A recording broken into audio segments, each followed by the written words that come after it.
All right, today's the day it's happening. Hopefully getting the airlift in this weekend. First things first though, got all the windows rolled down, got the trunk popped, and we're gonna disconnect the battery because we're gonna be doing a little bit of shit with the electronics. And the last thing I want is for something to start cycling, or even worse, for me to get electrocuted while I'm doing this. So first thing, disconnect your battery. Okay, so where we're at right now is I got both front wheels off and we're on jack stands. I unbolted the brake hose. I don't know why that's happening. And unclip the ABS line on both sides. So now I gotta work on unbolting the stabilizer links, and then we're gonna get on to undoing the knuckle bolts, and then probably go upstairs and undo the top mount bolts, and then front struts will be coming out. And then after that, I think we're gonna be trying to do a lower control arm removal, and then I'm gonna put some marking or some Teflon tape around where the tie rod end link is, and we're gonna be taking that off too because I got white line tie rod ends to put on, and ball joints too that needs to get pushed out of this existing control arm. So that's where we're at right now. So I just got the driver's front strut and tie rod end link off, or not tie rod, sway bar end link off. And a problem that I had when taking them off is, pretty sure it was this one, if you can see that. I actually rounded the hex part where you're supposed to hold that stud while you take the nut off. So what I opted to do instead, rather than rounding off the other one that connects to the sway bar itself and then completely screwing myself, I just held a vice grip behind the washer, and that prevented the stud from spinning while I impacted and subsequently wrenched off the nut. So that's gonna make doing the other side a whole lot easier, hopefully. Yeah. This is starting to become a lot more of a pain in the butt than I previously envisioned. Thankfully, the airlift kit includes new sway bar ends, because these boots are completely destroyed after what I've done to them. All right, so we got the left side and the right side front struts and sway bar end links out. Now I'm gonna be working on getting the control arms out. So I'll have to take out the nut for the ball joint, along with loosening and then removing the two bolts that hold it to the subframe. I haven't even gotten to the back yet. I don't even know how I'm gonna support this, because like after I take the control arm off, it's literally just supported by the tie rod, and even the tie rod end I'm taking off too. So I'm just gonna have like a knuckle with a rotor on it, and not much else. So that's gonna be an interesting hurdle when that time comes. That's where I'm ending it for tonight. Taking both control arms out. Gonna get a new ball joint pressed into both of them tomorrow morning. Then I gotta work on getting the tie rod ends off, because those are really giving me a pain right now. And then reassembly starts in the front, at least, and then I gotta move on to the back.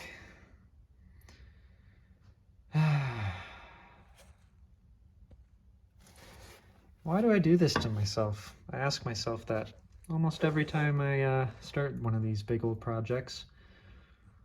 But it pays off in the end result, I guess. All right, day 2. I got the ball joints installed earlier this morning on both my OEM control arms. The other bushings in here don't look too bad, so I'm not going to change those out this season at least. I asked a friend of the family who also did these lovely ball joints for me, Mustang Specialties Jeff. He said a good way to get the tie rod ends cracked would be to just put them back into the knuckle and put the bolt on a few threads and then try and crack them like that, and to put vice grips somewhere on the inner tie rod end that isn't threaded and hold it in place like that.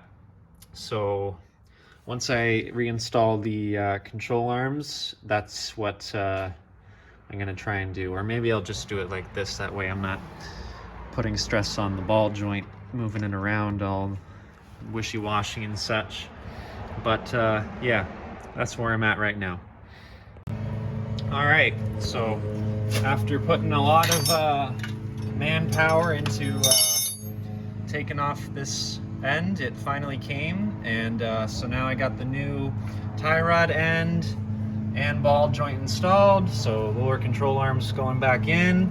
I'm gonna torque down these 2 castle nuts and then put the pins through so they don't fall out, and then we'll be putting in, well, doing the same thing on the other side. Obviously I've only gotten this side done so far, but yeah, then we can finally work on putting the strut back in, which is going to be exciting.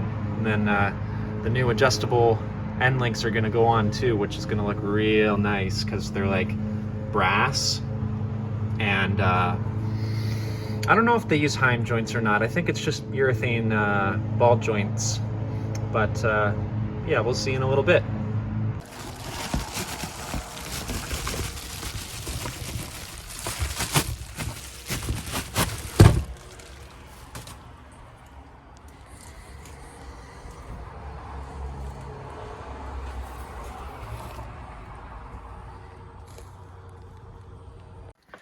Okay, so I've got the passenger side strut just kind of loose in there because I'm getting really hungry and I want to make lunch.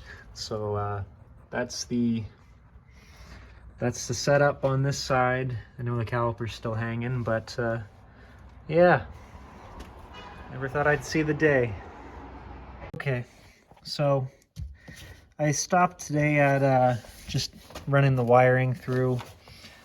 It's underneath the carpet here, and what I did is I just kind of ripped open a little bit of the existing grommet for the main engine harness. So you got your accessory wire, and then you got your negative and positive battery terminal wires here. Okay. All the front stuff's in. I don't know if I told you guys that. I haven't run any lines yet. That might be tomorrow. All right. So it's Sunday, day 3 of the install. I got the driver's side airline through from the bag. I just got to cut it to length, but right now I'm just trying to figure out mounting locations for everything. So it seems like the best bet in terms of a flat surface for this thing, the compressor, is this back area of the trunk. I'll have to take off the heat shield underneath here to access the bolts when I put them through. But that seems like the best bet for me. The only problem is it sticks up a little bit higher than the foam, but I don't think it'll be too much of a problem. It's not like I can't fit the carpeting in. I don't know where I'm gonna put the relay, probably just somewhere along here. The rear bag lines I'm probably gonna route through these body plugs, so tray's gotta come off underneath anyway again. All the wiring is through this is what I have for an idea of the trunk setup right now. So I'm gonna have the ports facing towards the front of the vehicle, and the manifold's just gonna sit in front of it like that. It's I don't know, that just to me looks nice. I'll have to see if maybe if I can flip this plate around, then I could have it sitting like this. That way you don't see any of the ports for the airlines, and I can have the harness plug go underneath the tank and then out into the interior. So I'm gonna look in the user manual. I'm gonna see if maybe I can get that out, because that is a really, really small hex head, and I'd be worried about stripping it almost. Okay, so that was fairly easy. I just needed a 1/16 hex key, but the faceplate is flippable, so that's probably the orientation I'm gonna have it in. All right, so manifold's mounted, the tank is mounted into the carpet. So now it's time to put the drain, and well, the filter, the drain, and the fittings on. I don't know what I'm gonna do with this one, honestly. I got a 7-port tank, not thinking that you don't really need 7 ports for what I'm doing, so that'll be interesting. Okay, so both front air lines are fully plumbed and secured. So now I'm getting onto the back. So I took out all the trunk liner insulation. There's 2 bolts for each rear strut assembly, and then there's the bolts on the lower control arms. Obviously, we're taking off a little bit more though, because I'm putting adjustable end links, and if I can find it, yeah, and stronger toe arms with wider range of adjustment. So yeah, those are coming off. This is coming off. These little guys are coming off. I was gonna do brake rotors today, but I don't feel like it. So we're just getting the business end of things done right now. All right, so we're on weekend 2. This is the Friday. I've gotten quite a bit done since I've been here since noon, so I've pretty much got the tank assembled. I've got plugs where I need plugs, and fittings where I need fittings. Got the water trap here. This is where the compressor line's gonna go in, because yeah, that's where the thing's going. This goes to the manifold itself.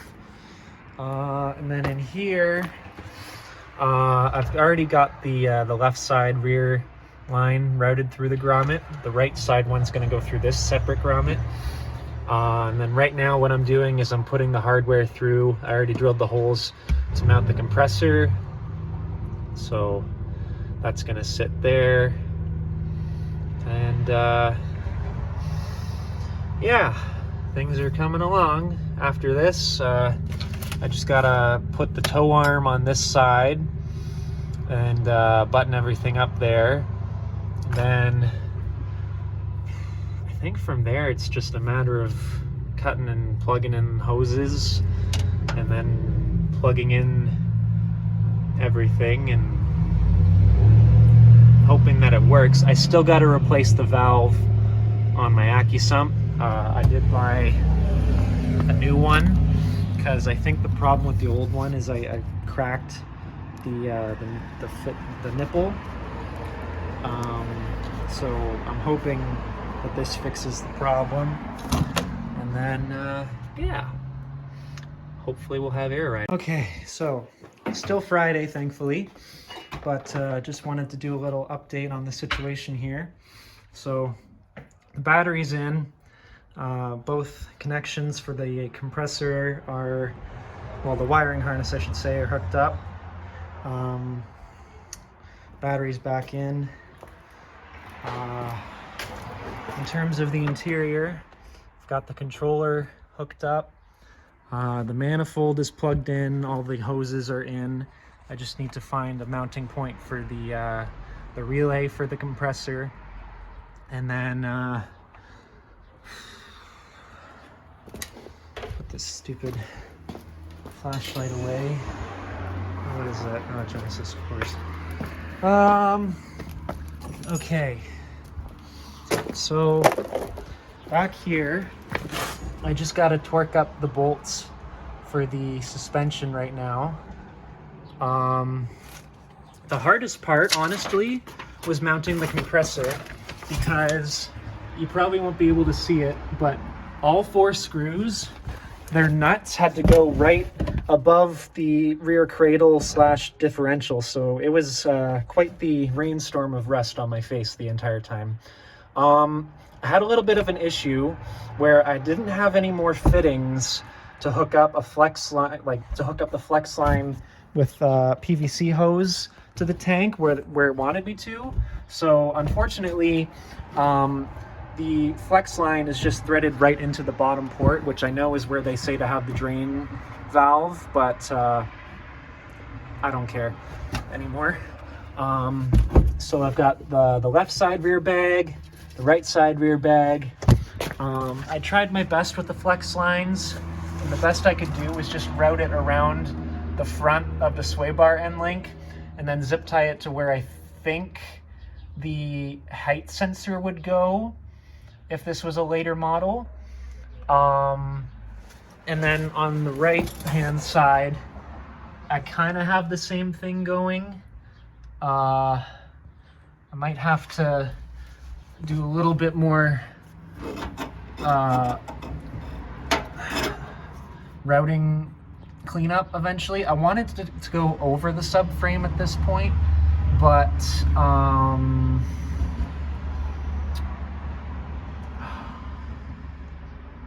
it's really difficult to get it up there. I might try and do that quickly while I'm torquing up the bolts down here, just because I'm thinking if it airs down, it's probably gonna pinch right here, and that's the last thing I want right now. So yeah, I think I'm gonna do that right now. All right, it's currently 8:30 at night. Just finished torquing down all the bolts in the back, minus the top sway bar end link nuts, because you want to do those on the ground to prevent preload. I've got the back still on jack stands. Reason being is they want you to inflate the rear bags to 50 psi without them being on the ground for some reason. That's what I'm gonna do, I guess. I have the power connected already, so only thing I gotta do, I guess, is start up the car and yeah, I'm gonna see if something explodes. Oh, Bubba's!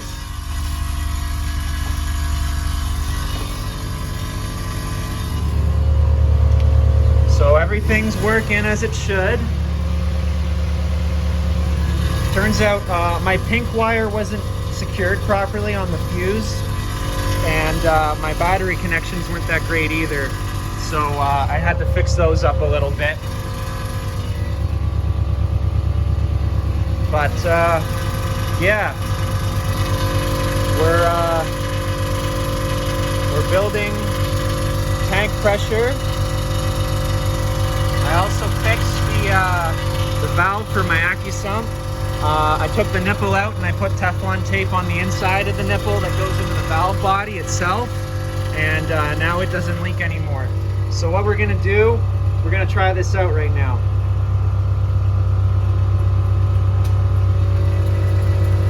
See what happens. Well, nothing really yet.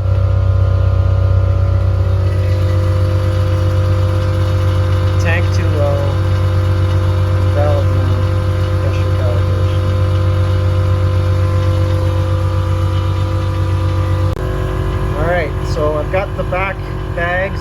mid to 50 psi like it said to do before you put it on the ground. Now I'm going to try out the front.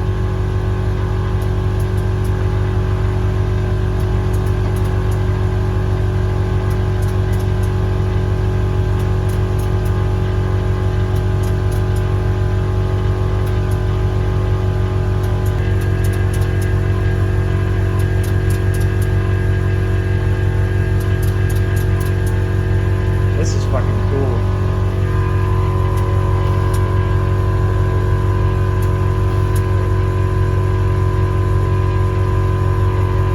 All right, sick.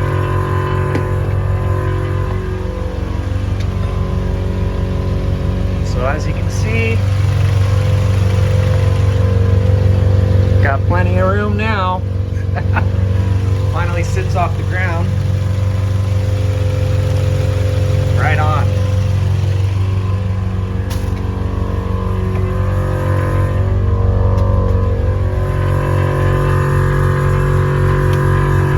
Looks like it's holding pressure.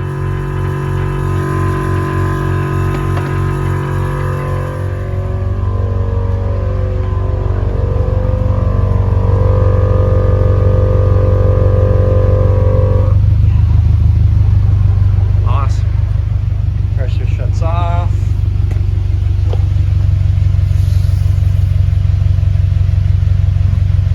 My throwout bearing's going, that's why it's spinning the wheels a little bit. But awesome. Okay. So what I'm going to do now is I'm going to shut it off and put her down on the ground. Alright, so what it wants me to do right now is it wants me to calibrate the system with this Calibration Wizard. So what I got to do is move everything out of the way here. So, because it's going to go up and down a few times, and I don't want it to sit on something that would not be good. So, have a look underneath. All good. So we're gonna come back over here. I got the e-brake on so it doesn't roll away. The wheel's about as straight as I can get it. And we're just gonna hit start. Is your vehicle on a level surface? Yes. Front wheel straight? Yes. I'm glad it asks this stuff. Yes. Yes. 1.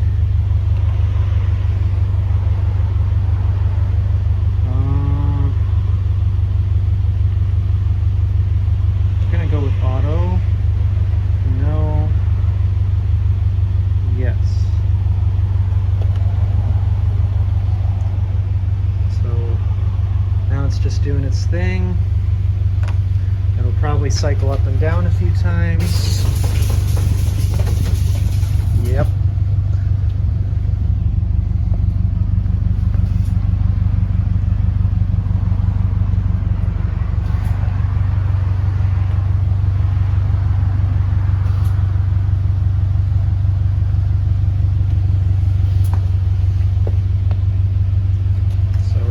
Checking the fronts. Oh, this is strange.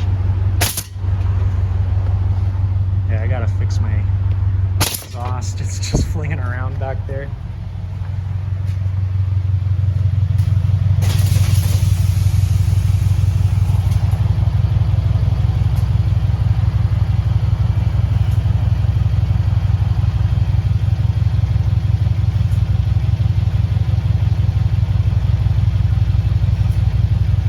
So strange. Like, I don't know, I've never had a car with this kind of stuff on it before. So what, now it's checking the rears.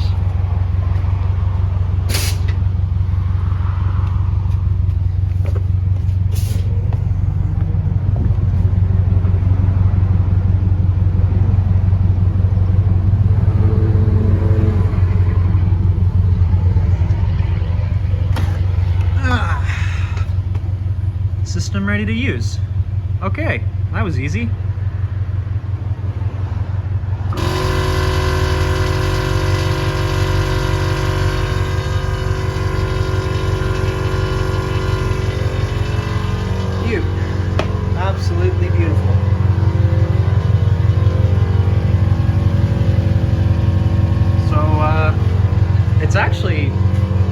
done a really good job of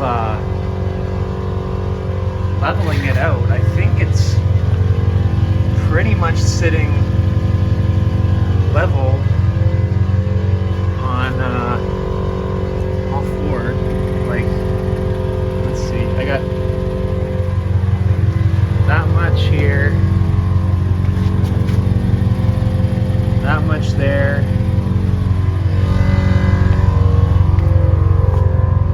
As for the rear, I got about a fist's worth.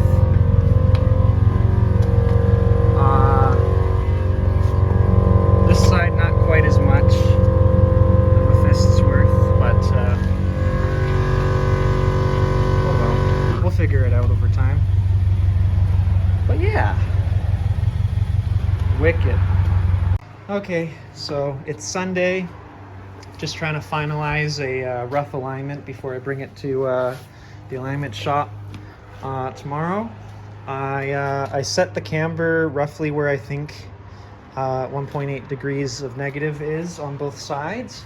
I also had a bit of an issue because I brought down the collars an inch so I could run it at the ride pressure that I want to, but it was rubbing really like tight on this bag, especially on the passenger side. The driver's side, I couldn't even really fit my index finger in there, but it did have room.